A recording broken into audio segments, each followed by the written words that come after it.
Super Supportive by Sleyca. Chapter 271, Snow Part 13. You are wasting our youth, Stuart, and I say to you that you should feel shame for that, and make it up to us by being excited with us and by us for a while. The speaker's bare feet were swinging over the edge of a balcony that wrapped around one of the canopy houses overlooking the Leaf Song's campus. His hair, tucked into a cap that was tinting it, would shift colors throughout the night. Most of his school uniform lay in a heap on the red wood of the balcony floor. Another boy, still in uniform, knelt on a cushion behind him, painting silver edges on the blue stripes that marked the dark skin on his back. If you did want to come with us, I could do your back too, Stu. Thank you for the offer, Bayab, said Stu, from the hammock where he lounged. He didn't look away from the tablet he was reading. I'm still not attending this sort of party. Bayab Oath and Ian Arquette both knew why. Stu had explained the rules he'd set for himself after the Michelin debacle far more times than the once that should have been sufficient. But people persisted in encouraging him to stop depriving himself of sex and other experiences that were likely to lead to similarly altered mood. The gatherings at Minya's house rarely offered much else. Stu had been tricked into going twice before with promises that they would all be casting rare spells together, which did happen when other students were hosting events, but at Minya's there was never enough people in a fit state to cast anything interesting. Minya has gathered everything for a smoke of flight ritual, said Bayab, turning a brown eye towards Stu. It's one from Yethan, I think? Call me if the ritual actually begins. Last time the ingredients all ended up in potions and pockets. Wasting our youth, Eonar said again. Surely if I'm wasting youth, it's only my own. A green bug landed on the edge of Stu's tablet. Their house was enchanted to prevent the wildlife from coming in, but creatures could make it through if they happened to be buzzing around one of the residents when they entered. Stu leaned over and brushed the visitor off onto one of the plants that grew in their balcony garden. They were all easy to care for, and this bug wouldn't harm them.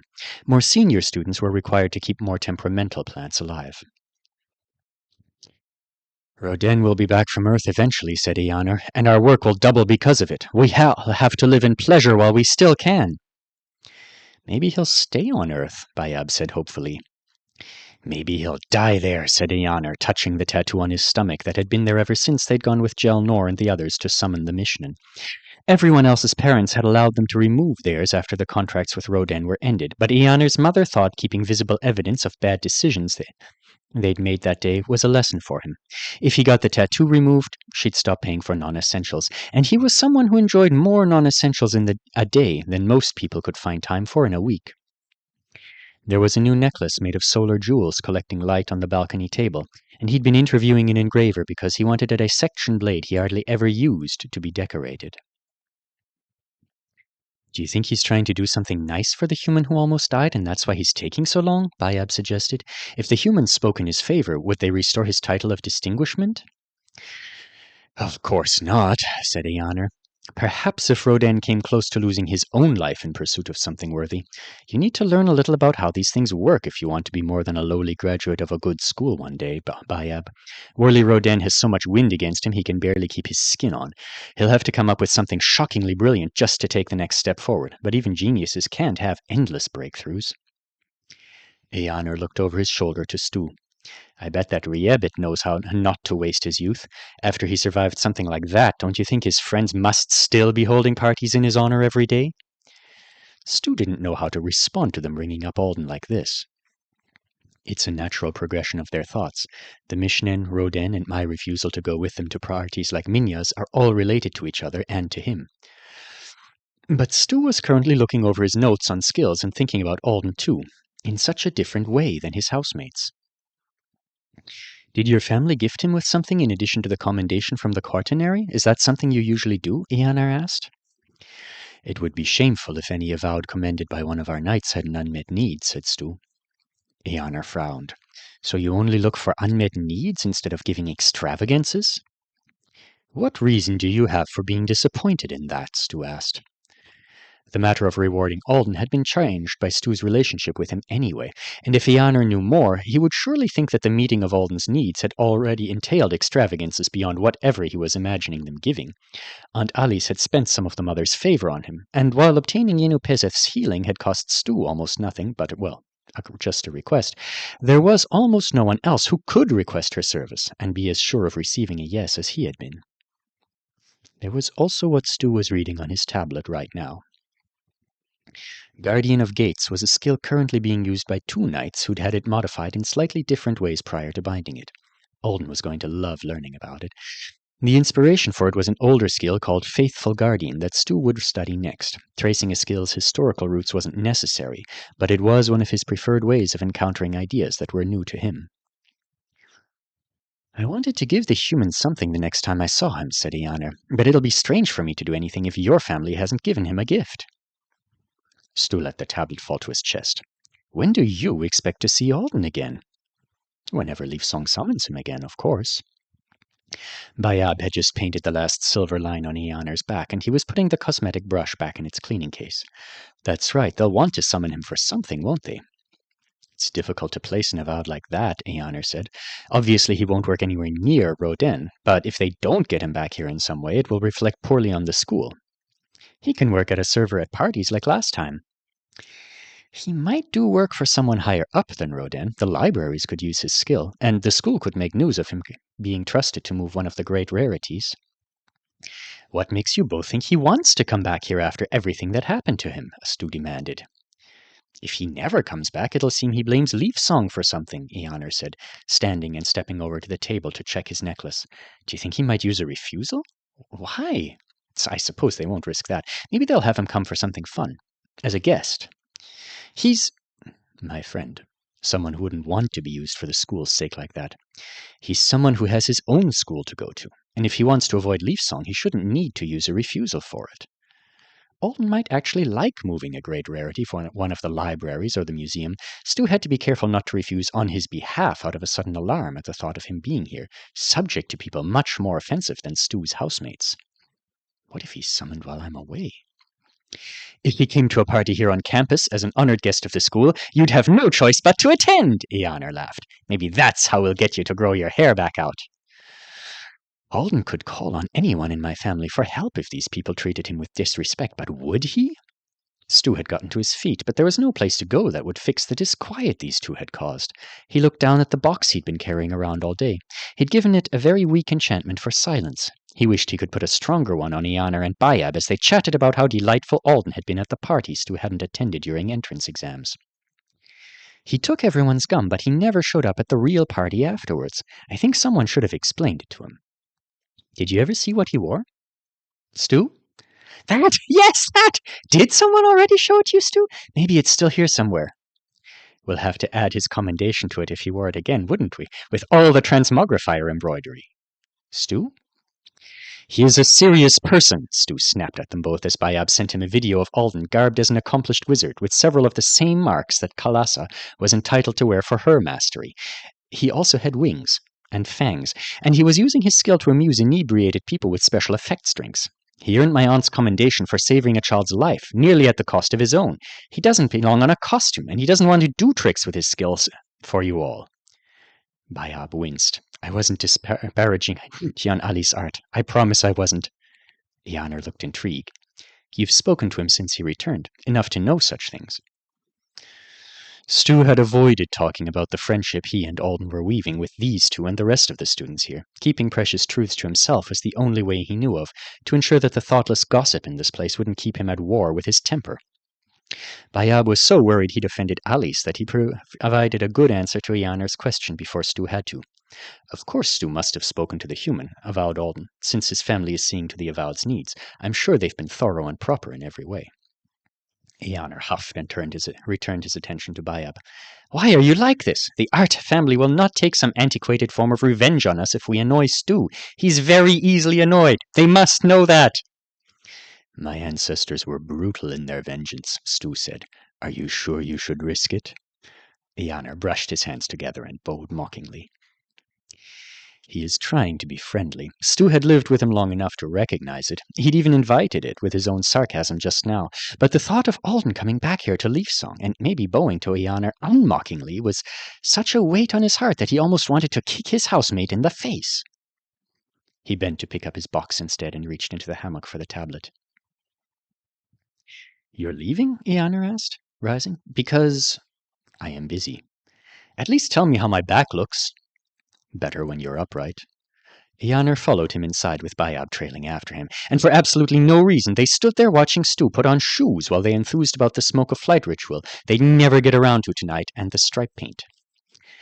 I hate Worley Roden, Eonar said suddenly. The words burst out of him in a way that tickled Stu's memory of another person saying the same thing. He looked around to see Eonar with the large necklace decorating his chest, giving off heat and light. Eonar's hand was covering the tattoo on his stomach again. Let's paint over this, too. To hide it? Asked Bayab. No, what would that say about me? Let's paint it silver. Make much of it to make less of it. Stu left them before he could snap again. Eonar was supposed to be embarrassed by what they'd done, not the aesthetics of the tattoo. Stu's own embarrassment was how much he sometimes wanted these two to be different people than they were. Eonar especially would say things that showed he shared a few important beliefs with Stu, and then he'd act as though those beliefs were meaningless. It was confusing. It was rarely hurtful anymore, Stu still wished. I am made of wishes for things I can't make come to pass. He walked the familiar route of bridges through the canopy and dropped down through a light fall circle to the ground. The path to reach the summoning pool wasn't the most pleasant on campus, but Stu didn't mind swatting at a few biting longbugs, and there weren't too many carnivorous plants around here. He went all the way to the pool's edge today since nobody was using it and crouched there to open the silenced box. The clerms were already cacophonous out here. The shrill cries of the 28 he'd rescued today would blend in. The vitality stream from the pellet he'd put in the box seemed to have helped these. They were hopping to freedom with more energy than the ones he'd brought out here yesterday. Two he'd hoped would make more astonishing recovers hadn't, and he placed them at the base of a sapling, trying to become something more. You have been part of the life here. Be part of the life here forever. He closed his box and looked toward the pool. Am I confident enough yet? It was a question he asked himself frequently since the call with his father. Eventually he rose. He thought he'd be back here tomorrow with another box full of Leaf Song's most prevalent nuisance. When I don't come, he said to a clerm watching him from a deep purple leaf, when it's a school day but I don't come, then you'll know I've found my confidence and done it.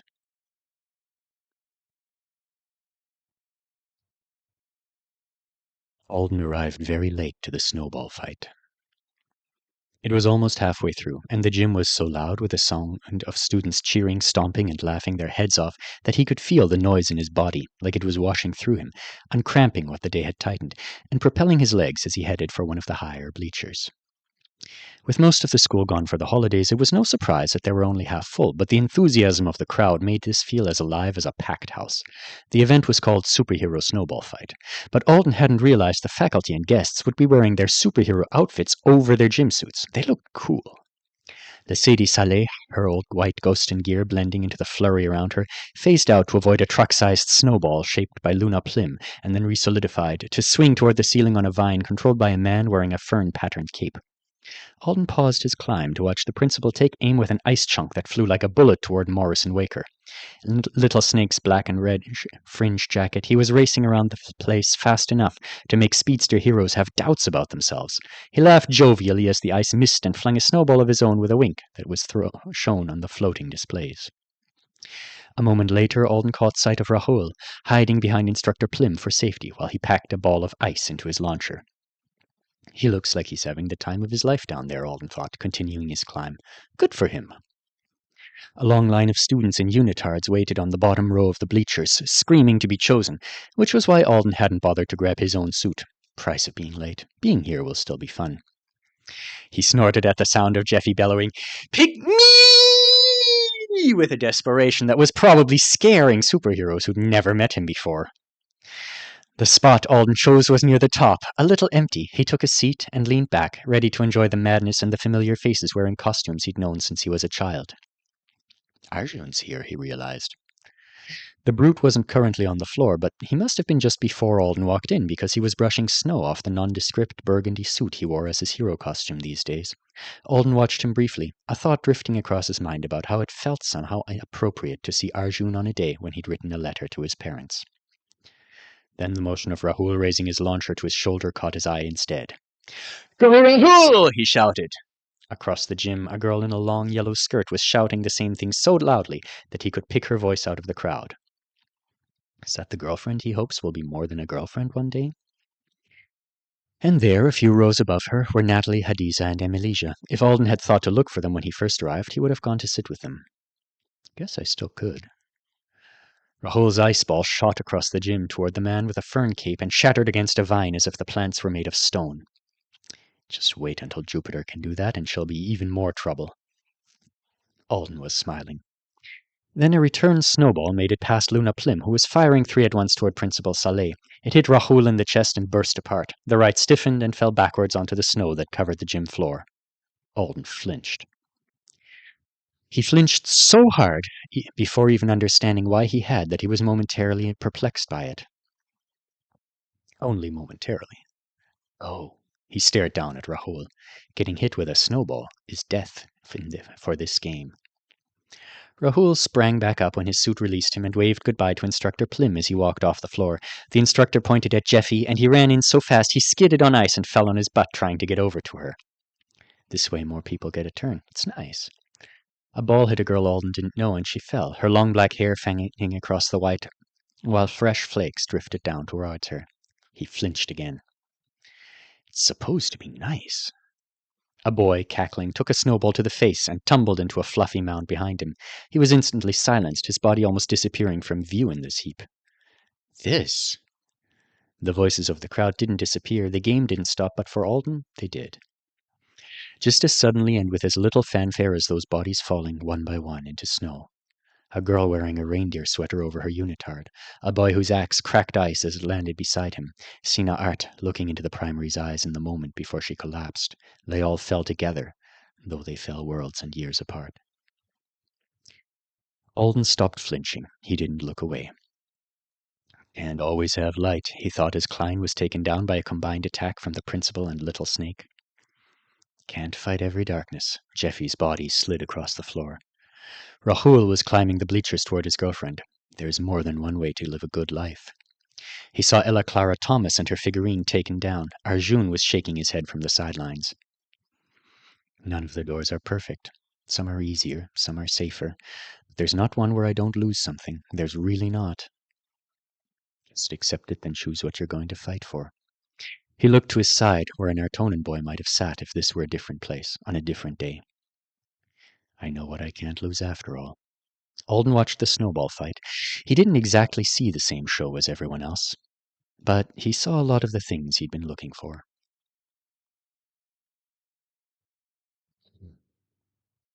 I don't think that's a good idea, Arjun Thomas said when Alden approached him at the end of the fight and made a request he wouldn't have dared to make an hour ago.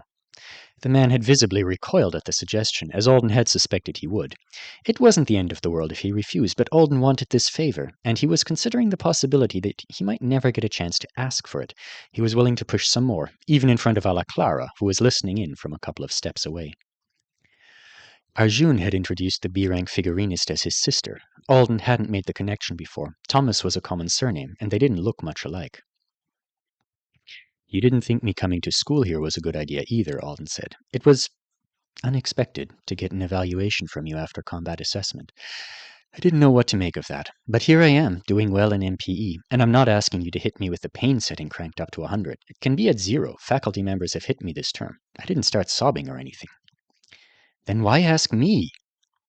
Is he serious? Alden studied his face. It was a dignified face, prominent nose, great beard. Alden couldn't recall seeing Arjun's smile, ever, but he must have done it at some point because he had laugh lines forming.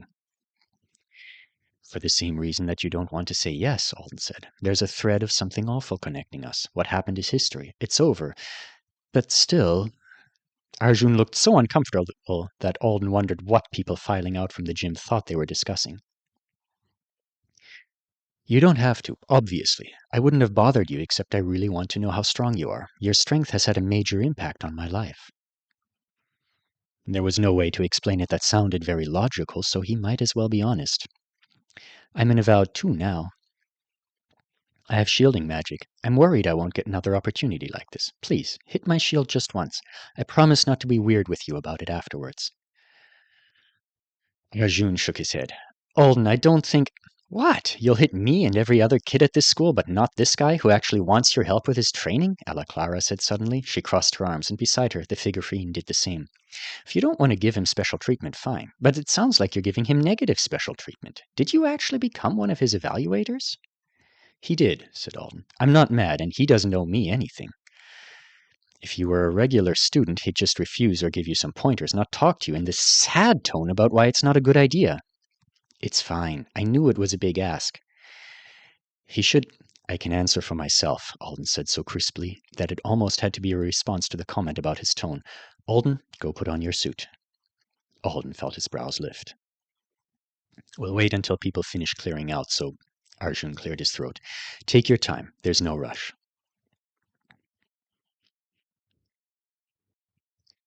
In a stall where someone had hidden a line of graffiti with an Anesidora Forever sticker, Alden brushed his fingers against the aureate that hugged his bicep, then covered his body with the suit future superheroes wore. He walked out into the vast and nearly empty gym to meet a man who'd once saved his life, but not his parents. Principal Saleh was one of the few people left, and she stopped to ask him why he wanted to do this in that cautious, friendly way worried teachers like to ask things. Afterwards, Alden couldn't remember what he'd said to her. He must have used the right words, because he was allowed to keep walking toward Arjun, who stood waiting in the middle of the floor. Sorry, said Alden. I just need to know. Arjun regarded him. Don't you have to have something to hold for your shield? Yes, isn't Instructor Plim... He looked around until he spotted her. Hold on. He waved and asked her to give him a thin plate of shaped snow. Not quite as great as the water shield Stuart had helped him make out of the puddle, but pretty good. He held it in front of his chest. I realize, he said to Arjun, that you could probably tap this to break it, but if you'd please give it everything you've got. Arjun stared at the shield. Do you want everything I've got or everything I had that night? He asked eventually. Your current best, said Alden, after considering the question. Arjun nodded once and took several steps back. Alden held up his shield, and for the first time in gym he reached out with his free authority, actively trying to feel what would be coming his way. Ah, he thought as he found what he was looking for. Arjun must train hard. He'd be much more famous than he is if the past had gone differently. Then the man came at him. Alden sensed what hit him with his authority better than he saw it with his eyes. The effect of bearer broke in an instant. His body crashed into the far barrier. There was a purity to strength like this. It was more like being erased than murdered. Alden Thorne hit the floor and stayed there. He was thinking, accepting, being dead like so many others before him in an arena that was utterly silent and full of snow.